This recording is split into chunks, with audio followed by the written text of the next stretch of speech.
Good morning and welcome to Walking with Watches. You join me on my holidays. I'm in the Balearic Islands, but don't worry, this isn't a travel vlog. We're going to keep it all about watches. I'm joined by this Casio G-Shock, or as it's more commonly known, the Casioak. This watch is on loan from a very good friend of mine, and I have long said that this is my favourite G-Shock, although it has been from a distance. So has this week I've spent with this watch finally done enough to convince me that when I get back home, it's time to buy? Right, let's roll the intro and let's find out, shall we? Let's go.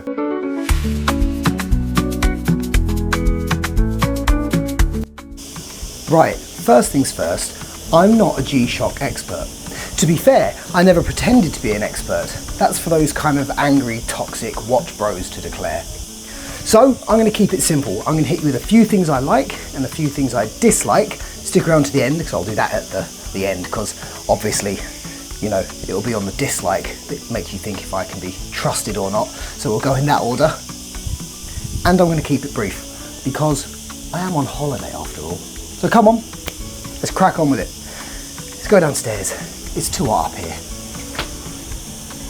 Right, first things first, 200 meters of water resistance make this watch absolutely perfect for dipping in and out of the pool of, which is good when you're on your holidays. Secondly, as you'd expect, it's light and extremely comfortable. Again, good when you're hot and sweaty on your holidays. I like that a lot. You know, I'm not a fan of integrated sports watches generally, but this is surprisingly easy to put on.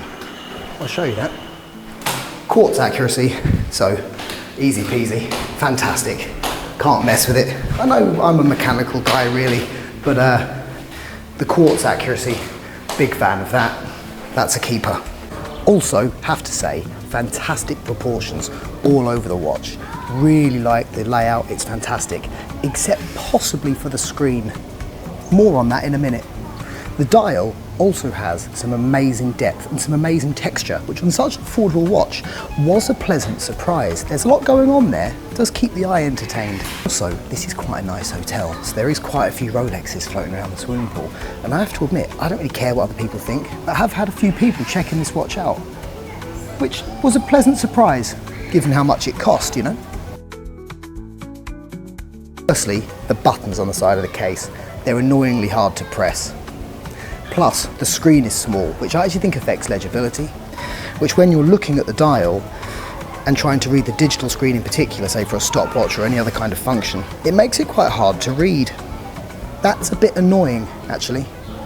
Another thing that I dislike, not really a problem here because I'm wearing it by the swimming pool, but the light, it's a bit weedy, quite hard to see, especially when you consider the buttons hard to press. Also, I have a 6.5 inch wrist, swells up a bit more in the summer.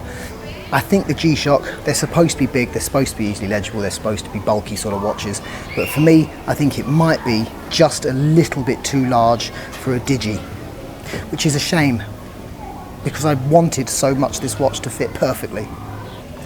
A bit like my Submariner, which I also think is a bit too large, if I'm honest. That's a watch I put up with because I just love it so much, I don't really care. But for this G-Shock, I've not quite found enough love yet to convince me that it's worth the slightly dominating presence across the wrist.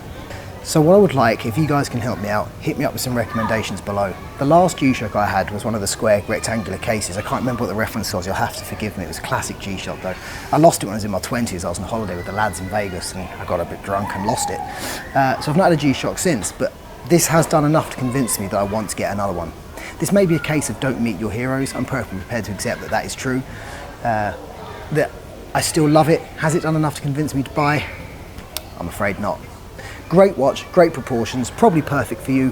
One I will definitely still recommend if you like the look. It has been absolutely bulletproof this holiday. Really enjoyed it, loved it. Great watch, but sadly, when I get back, this watch is going to be returned to my mate, the guy who lent it to me. Thank you, buddy, but it's probably not one I'm going to be adding to the collection. It's a shame. I really love this watch, but it might be a case of don't meet your heroes. Anyway, that's it. I'm on my holidays, so it's boiling out here, so I'm going to go and have a dip in the pool. Anyway, cheers. See you next time.